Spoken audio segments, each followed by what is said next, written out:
রাসূলুল্লাহ সাল্লাল্লাহু আলাইহি ওয়াসাল্লাম জন্মের সময় ফেরেশতাদের সাথে শয়তানের তুমুল ঝগড়া। যেদিন ভোরবেলায় মহানবী সাল্লাল্লাহু আলাইহি ওয়াসাল্লাম জন্ম নেন, সেই দিন বিশ্বের সবগুলো মূর্তি মাটির দিকে নত হয়ে পড়ে। ইরানের রাজার বিশাল প্রাসাদের বারান্দা কেঁপে ওঠে এবং ছাদের 14টি প্রাচীর ধসে পড়ে। বিশ্বের সব সম্রাটের সিংহাসন উল্টে পড়েছিল। বিশ্বের সব রাজা বোবা হয়ে পড়েছিলেন, অর্থাৎ তারা কথা বলতে পারছিলেন না। সেদিন গণকদের সব জ্ঞান লুপ্ত হয় এবং জাদুকরদের জাদুগুলো অকার্যকর হয়ে পড়ে। বিশ্বনবী সাল্লাল্লাহু আলাইহি ওয়াসাল্লাম জন্মের সময় শয়তান তার সন্তানদের মধ্যে আর্তনাদ করে ওঠে। ফলে সবগুলো শয়তান তার কাছে এসে বলে, কেন এত পেরেশান বা উদ্বিগ্ন হয়েছ? সে বলল, কাল রাতে কি হয়েছিল? রাতের প্রথম থেকে এই পর্যন্ত দেখেছি যে আকাশ এবং জমিনের অবস্থা বদলে গেছে। ভূপৃষ্ঠে ঘটে গেছে এক বিরাট ঘটনা। ঈসা আলাইহিসসালাম ঊর্ধ্ব আকাশে চলে যাওয়ার পর আর কখনো এত বড় ঘটনা ঘটেনি। সবাই গিয়ে খোঁজ খবর নাও যে কি ঘটেছে। শয়তানরা চারিদিকে ছড়িয়ে পড়ে এবং ফিরে এসে বলে, কই, কিছুই তো দেখলাম না। বড় শয়তান বা শয়তানের নেতা তখন বলল, এই বিষয়ে খোঁজ খবর নেওয়া আমাদের কাজ। আর তারপর সে পবিত্র মক্কার কাবাঘর সংলগ্ন অঞ্চলে আসলো। সে দেখল যে ফেরেশতারা কাবাঘরের চারিদিকে ঘিরে রেখেছে। শয়তান সেখানে ঢুকতে চাইলে ফেরেশতারা হুঙ্কার দিলেন। ফলে সে ফিরে আসে এবং চড়ুই পাখির মতো ছোট হয়ে হেরা পর্বতের দিক থেকে সেখানে প্রবেশ করে। জিবরাইল আলাইহিসসালাম বললেন, ওরে অভিশপ্ত, ফিরে যা। সে বলল, হে জিবরাইল, আমার একটা প্রশ্ন আছে, বলতো আজ রাতে কি ঘটেছে? জিবরাইল আলাইহিসসালাম বললেন, সর্বশ্রেষ্ঠ নবী মুহাম্মদুর রাসূলুল্লাহ সাল্লাল্লাহু আলাইহি ওয়াসাল্লাম আজ রাতে জন্ম নিয়েছেন। শয়তান প্রশ্ন করল, তার মধ্যে কি আমার কোনো কর্তৃত্বের অংশ আছে? সে তথা ইবলিস বা শয়তান আবার প্রশ্ন করল, তার উম্মতের মধ্যে কি আমার কোনো অংশ আছে? জিবরাইল আলাইহিসসালাম বললেন, হ্যাঁ। ইবলিস বলল, আমি সন্তুষ্ট হলাম। হযরত হালিমা বর্ণনা করেন, শিশু মুহাম্মদ রাসূলুল্লাহ সাল্লাল্লাহু আলাইহি ওয়াসাল্লামকে আমার গৃহে আনার সাথে সাথেই রহমত বরকত প্রকাশ হতে লাগল। এত পরিমাণ দুধ নির্গত হলো যে রাসূলুল্লাহ সাল্লাল্লাহু আলাইহি ওয়াসাল্লাম এবং তার দুধ ভাই একান্ত তৃপ্তির সাথে দুধ পান করে ঘুমিয়ে পড়তেন। আর উটনির দিকে চেয়ে দেখতে পাই সেগুলোর স্তন দুধে পরিপূর্ণ হয়ে গেছে।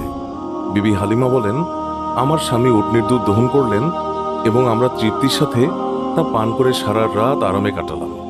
দীর্ঘদিন পর এটাই প্রথম রাত্রি যাতে আমরা শান্তিতে ঘুমিয়ে পড়লাম। আমার স্বামী বললেন, হালিমা, তুমি খুবই ভাগ্যবান এক শিশু নিয়ে এসেছ।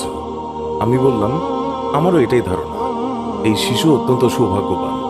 বিবি হালিমা আরও বললেন, মক্কা থেকে ফেরার পথে শিশু মুহাম্মদকে কোলে নিয়ে যে দুর্বল বাহনটিতে চলতে লাগলাম, মুহাম্মদ রাসূলুল্লাহ সাল্লাল্লাহু আলাইহি ওয়াসাল্লামের বরকতে বাহনটি এত দ্রুত চলল যে সবার বাহনকেই হার মানাল। আমার সাথী মহিলারা আশ্চর্য হয়ে বলতে লাগলো, এটা কি সেই দুর্বল সওয়ারি যার উপর আরোহণ করে তোমরা প্রথম এসেছিলে? তারপর বাড়ি এসে দেখলাম সমস্ত বকরিগুলো দুধে পূর্ণ হয়ে গেছে, অথচ কিছুক্ষণ পূর্বে সেগুলো দুধ শূন্য ছিল। আমার গোত্রের লোকেরা তাদের রাখালদেরকে নির্দেশ দেয় যে তোমরাও তোমাদের পশু ওই জায়গায় চড়াও যেখানে হালিমার বকরি চড়ে। কিন্তু তা তো চারণ ক্ষেত্রের বিশেষত্ব ছিল না, বরং গায়েবী মদদ এবং বরকতের মধ্যে তা নিহিত ছিল। তা ওই সমস্ত লোক কোথায় পাবে? এইভাবে আমরা প্রায়ই তার বরকতের ঘটনাবলী প্রত্যক্ষ করতাম। হযরত হালিমা বর্ণনা করেছেন, তিনি কখনো শিশু মুহাম্মদকে উলঙ্গ অবস্থায় রাখতেন না। সেই রূপ করলেই তিনি চিৎকার করে কাঁদতেন। যতক্ষণ পর্যন্ত তার শরীরের উপর চাদর টেনে না দেয়া হতো ততক্ষণ তিনি ক্রন্দন থামাতেন না। হালিমা বলেন, যেদিন থেকে আমি জানতে পারলাম শিশু মুহাম্মদ সাল্লাল্লাহু আলাইহি ওয়াসাল্লাম উলঙ্গ থাকতে পছন্দ করেন না, সেই দিন থেকে আর কখনো তাকে উলঙ্গ রাখিনি। তার দেহ আবৃত করে রাখার জন্য সর্বদাই সজাগ থাকতাম। হযরত আব্বাস বিন আব্দুল মুত্তালিব রাদিয়াল্লাহু তাআলা আনহু বর্ণনা করেছেন, তিনি রাসূলুল্লাহ সাল্লাল্লাহু আলাইহি ওয়াসাল্লামকে বলেছেন, আপনার নবুয়তের একটি মাত্র নিদর্শন ছিল আমার ইসলাম গ্রহণের কারণ। তা হলো, তিনি দেখলেন রাসূলুল্লাহ সাল্লাল্লাহু আলাইহি ওয়াসাল্লাম শৈশব অবস্থায় আঙ্গুলির সংকেতে চাঁদকে ইশারা করছেন। রাসূলুল্লাহ সাল্লাল্লাহু আলাইহি ওয়াসাল্লামকে যেই দিকেই তার আঙ্গুলি ফেরাচ্ছিলেন, চাঁদও ঠিক সেই দিকেই আসা যাওয়া করছিল। রাসূল এবং নবী হওয়ার এই একটি উজ্জ্বল প্রমাণ। শিশু মুহাম্মদ হালিমার গৃহে থাকা অবস্থায় কখনো তার উভয় স্তন থেকে দুধ পান করেননি। সবসময় তিনি একটি স্তন থেকে দুধ পান করতেন, অপরটি তার দুধ ভাইয়ের জন্য রেখে দিতেন। ন্যায়বোধের এমন চরম দৃষ্টান্ত পৃথিবীতে খুবই বিরল। সত্যি এটা একজন মহামানবের পক্ষেই সম্ভব। শিশু রাসূলুল্লাহ সাল্লাল্লাহু আলাইহি ওয়াসাল্লামের দ্রুত বর্ধনশীল দৈহিক অবস্থাও একটি লক্ষণীয় বিষয়। 2 মাস বয়সের সময় তিনি অন্যান্য শিশুদের সাথে হামাগুড়ি দিয়ে ফিরতে লাগলেন। 3 মাসের সময় দেয়াল ধরে হাঁটতে লাগলেন। যখন তার বয়স মাত্র 5 মাস, তখন বিনা অবলম্বনে হাঁটতে শিখলেন। 7 মাস বয়সের সময় তিনি ফিরতে লাগলেন এবং মাত্র 8 মাস বয়সের সময় তিনি কথা বলতে সক্ষম হন। তার এই গুণগুলো নিশ্চয়ই তার মুজিজার মধ্যে অন্তর্ভুক্ত এবং তিনি উম্মতে মুহাম্মাদির শাফায়াতের কাণ্ডারী। সারওয়ারে কায়নাত, দোজাহানের সম্রাট রাসূলুল্লাহ সাল্লাল্লাহু আলাইহি ওয়াসাল্লাম অতি শৈশবকাল থেকেই একান্তভাবে পাক সাফ থাকতেন। সাধারণত শিশুরা নিজের প্রস্রাব পায়খানা নিজের অঙ্গে প্রত্যঙ্গে বা জামা কাপড়ে মাখে, এমনকি তা মুখে দিয়ে থাকে। রাসূলুল্লাহ সাল্লাল্লাহু আলাইহি ওয়াসাল্লামের দুধমাতা হালিমা রাদিয়াল্লাহু তাআলা আনহা তিনি বর্ণনা করেন, শিশু মুহাম্মদ কখনোই বিছানায় প্রস্রাব পায়খানা করেননি, নিজের অঙ্গ প্রত্যঙ্গ এবং কাপড় অপবিত্র করেননি।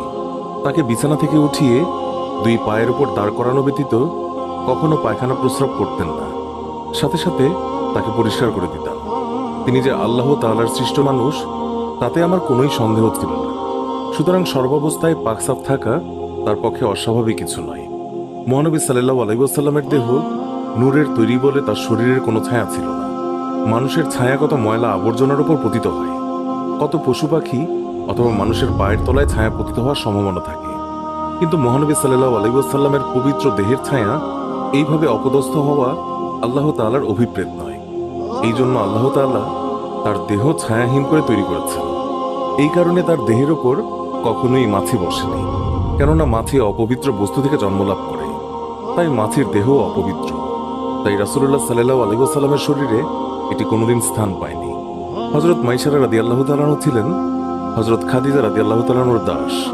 তাকে খাদিজা রাদিয়াল্লাহু তাআলা আনহা রাসূলুল্লাহ সাল্লাল্লাহু আলাইহি ওয়াসাল্লামের খেদমতে পেশ করেন। তিনি বিভিন্ন সময় বিভিন্ন অলৌকিক ঘটনা প্রত্যক্ষ করে বিস্ময়ে অভিভূত হয়েছেন। তিনি দেখেছেন রাসূলুল্লাহ সাল্লাল্লাহু আলাইহি ওয়াসাল্লাম যখন পথ দিয়ে চলতেন, তখন একখণ্ড মেঘ তার মাথার উপরে ছায়া বিস্তার করে তার সঙ্গে ভেসে বেড়াত। মানুষের আকৃতির এই যে অস্বাভাবিক কার্যকলাপ, এটা নিঃসন্দেহে রাসূলুল্লাহ সাল্লাল্লাহু আলাইহি ওয়াসাল্লামের একটি অনেক বড় মুজিজা, যা নবীর শৈশবকাল থেকে লক্ষ্য করা যায়। পূর্বে বর্ণিত প্রত্যেকটি বিষয়ই রাসূলুল্লাহ সাল্লাল্লাহু আলাইহি ওয়াসাল্লামের শৈশবকালীন মুজিজা, তবে এগুলো স্থায়ী নয়। বিশ্বনবীর জীবনের শ্রেষ্ঠ মুজিজা হচ্ছে পবিত্র আল কোরআন, যা কিয়ামত পর্যন্ত স্থায়ী থাকবে।